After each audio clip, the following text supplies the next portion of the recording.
In my childhood, growing up in Indiana, when it came to what you might call the regular holidays, each had its own special significance. We all have a flood of memories rushing toward us when we think of Christmas or Thanksgiving, for example. But there were three other holidays that always evoked memories of better weather, of summer vacation, and freedom from school. Memorial Day, the 4th of July, and Labor Day. Actually, I should put in an amendment here. The first two of those holidays always remind me of the time when I wasn't tied to school. But alas, Labor Day, though a part of what I think of as summertime vacations, actually signaled the end of summer for me. You see, when I was in school, our summertime vacation was ushered in by Memorial Day. It was brought to a close by Labor Day. Today it seems like kids have a much shorter vacation than we did.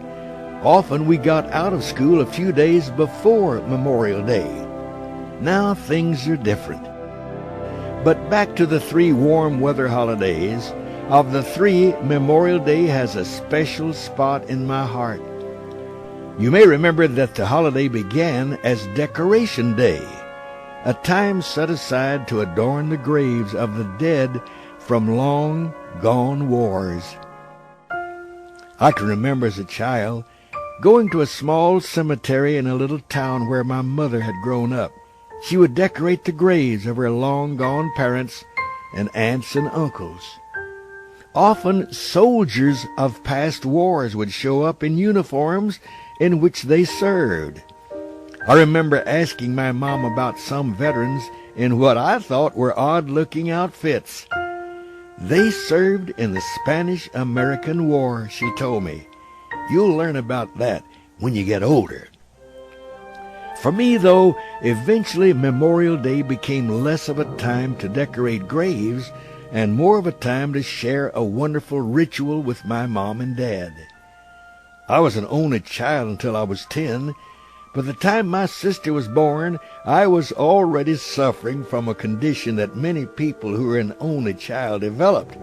I was horribly spoiled. So on Memorial Day, Mom and Dad let me do just about anything I wanted. And what I wanted to do, ironically, was to spend time with them. Memorial Days were mostly bright and warm in Indiana. Had to be. After all, God wouldn't allow the 500-mile race to be run in a thunderstorm, though on rare occasions he must have had other things on his mind, because weather and the race became a mess. Memorial Day was the day when my dad did his one really thorough cleaning, washing, and waxing of the family car. I knew the yearly cleaning was about to take place when he would look me in the eye and say, "Go put on your worst clothes. We're going to wash the car." I would oblige and catch up with him as he pulled the car from the garage.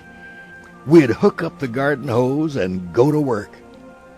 Before settling down to her special Memorial Day job, Mom had gotten buckets and rags and cleanser and even brought the vacuum out to the driveway. But Mom's real job that day was inside, and it was a very special job. She would sit at the kitchen table with that day's issue of the Indianapolis Star newspaper, and for a period of about 4 hours she wouldn't budge. You see, this was the day of the Indianapolis 500, and we had every radio blaring the coverage.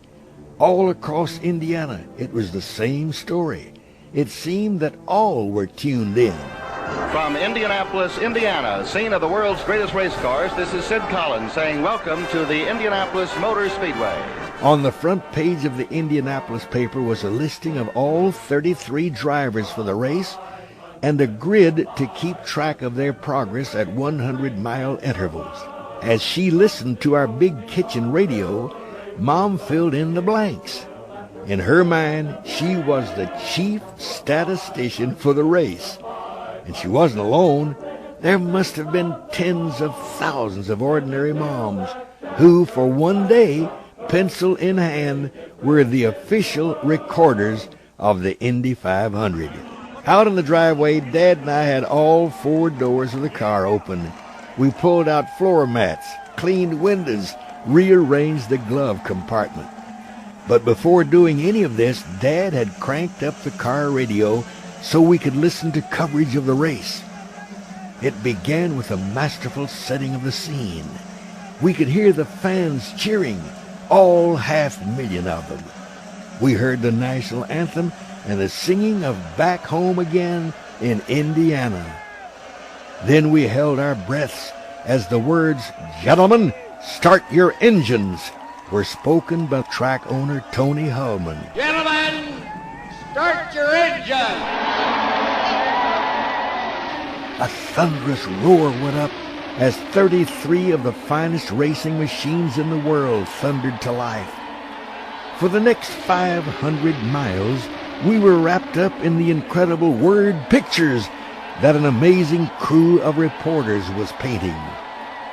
I know in my heart that listening to what they were saying, picturing the reporters, microphone in hand, frantically describing the action on the track and in the pits, planted the early seeds in my mind that I, too, wanted to be in radio. And the Golden Anniversary 500-mile race is on!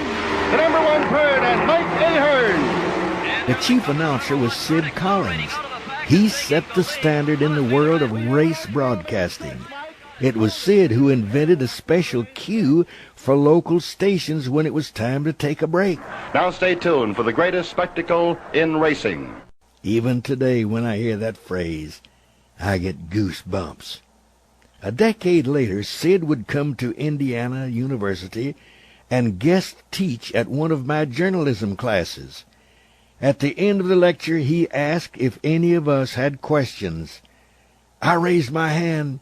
I asked Sid if he would recite his network's cue.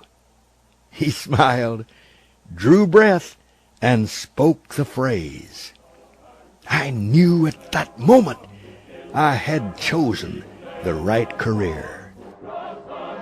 So, as I listen to the race this year, and I never watch it on television because the radio coverage is better, I'll think of Sid and the reporters who covered the race in my childhood, as Mom sat in the kitchen, pencil in hand, glued to the coverage, and Dad and I washed the car. Back in my childhood where it seemed nothing was wrong and everything was right, as we listened to the greatest spectacle in racing. And until that checkered flag's up,